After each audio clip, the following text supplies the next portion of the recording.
Howdy, everybody. Hopefully, everyone had a good day today. It's Good Friday. Good Friday means it should be a good Friday, right? So, just got off of work a little bit ago, and gonna do a little discussion on my spinning reel that I have right here. So, not only is it Good Friday, it is also Field Gear Friday. So, grab a beer,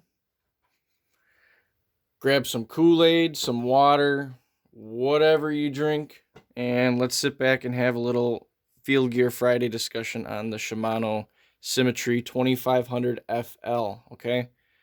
So this reel here I've had for about 7 years. I've never had any issues with it whatsoever. It's never given me any problems out in the field. And I haven't fished a tournament in about 2 years, I want to say, coming up on 2 years. But prior to that, I was fishing tournaments every weekend for about 5 years with a buddy of mine. And I was always using this, and I was also using I think it was a Lose baitcaster, I believe. I'll do a review on that later on. But yeah, basically this setup right here, well, aside from the rod, because I'll tell you that in a second, but I had the Shimano reel, spinning reel, on a St. Croix Mojo Bass spinning reel rod. And last year it broke on me. It was totally my fault. It had nothing to do with rod malfunction or anything like that. When I broke my rod, I caught a 25.5-inch walleye last year. A year ago, I caught that. And I caught it on my St. Croix Mojo Bass rod with this reel. And the walleye was about 8.5 pounds, almost 26 inches.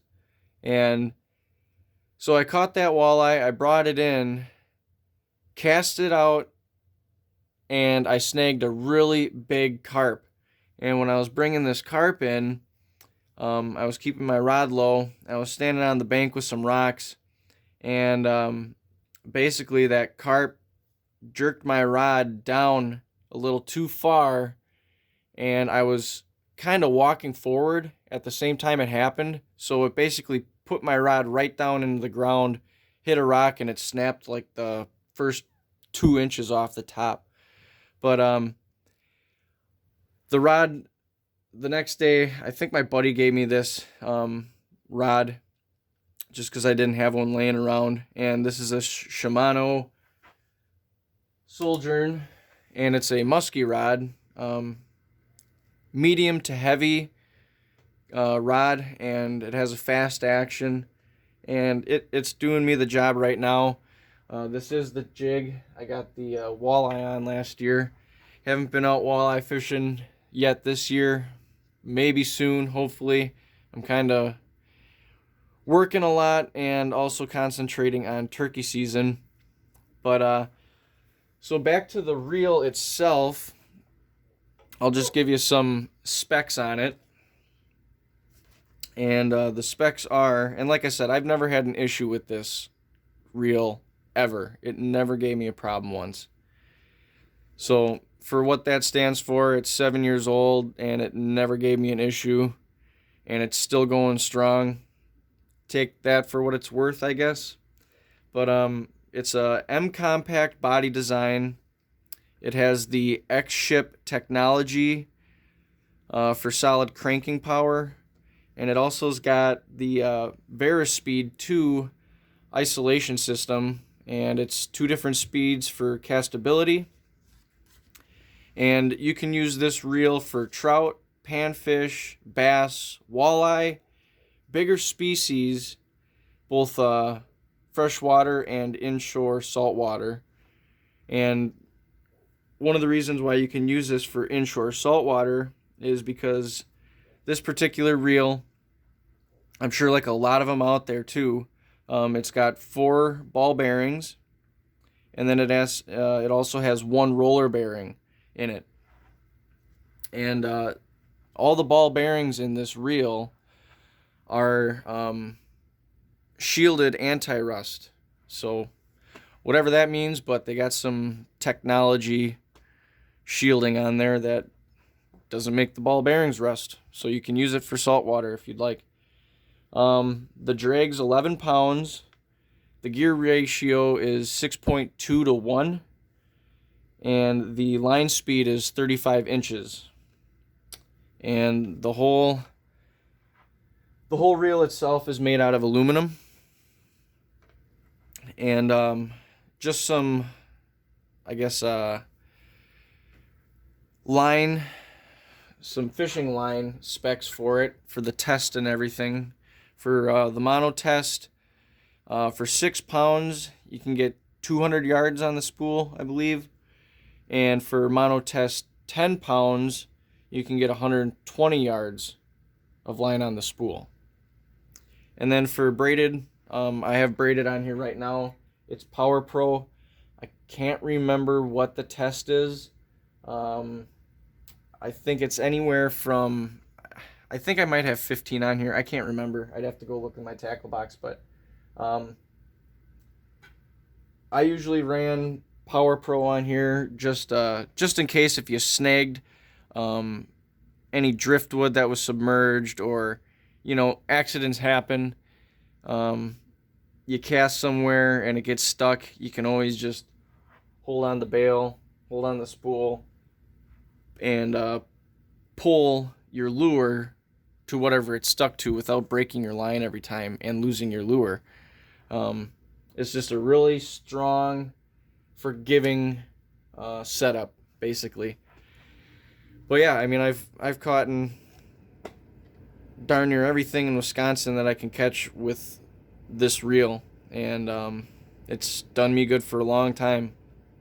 But so now back to the fishing line. So for the braided test, 8-pound test, you can get 170 yards on the spool, and then 30-pound test, you can get 95 yards of line on the spool. And like I said, and it's a spinning rod. I mean, a spinning reel on a spinning rod. And like I said, this thing never gave me an issue. And I bought it, like I said, 7 years ago, and it costed me $100, I think. And I bought it at Gander Mountain. You guys remember Gander Mountain? I sure do. Drop a comment down below if you remember Gander Mountain, and maybe one of your most favorite experiences from there, maybe least favorite experiences from there. But yeah, that's pretty much it for today's Field Gear Friday. Kind of wanted to switch it up. Instead of doing hunting stuff, doing a little fishing stuff. And this one is also in the spinning. The reel is it's a green, like a really dark green metal flake. It's kind of cool when the sun hits it. Really pops the metal flake in there. But really nice rubberized knob. You can unscrew this part right here, and just like almost every other reel, they're mostly ambidextrous reels. Some aren't, but most are. But yeah, like I said, that's pretty much all I got for today. Just wanted to do a little fishing gear video, and hope you guys liked it. Please hit that like button, hit that subscribe button as well. Okay, it'll help me out, and I'll greatly appreciate it. And hit the notification bell if you don't mind, and you can see all the updates. But yeah, guys, that's all I got for today. Happy Friday, happy Good Friday. Hope you all have a good weekend. Stay safe with this virus going on. And we'll catch you on the next one, guys. All right. Cheers. Later.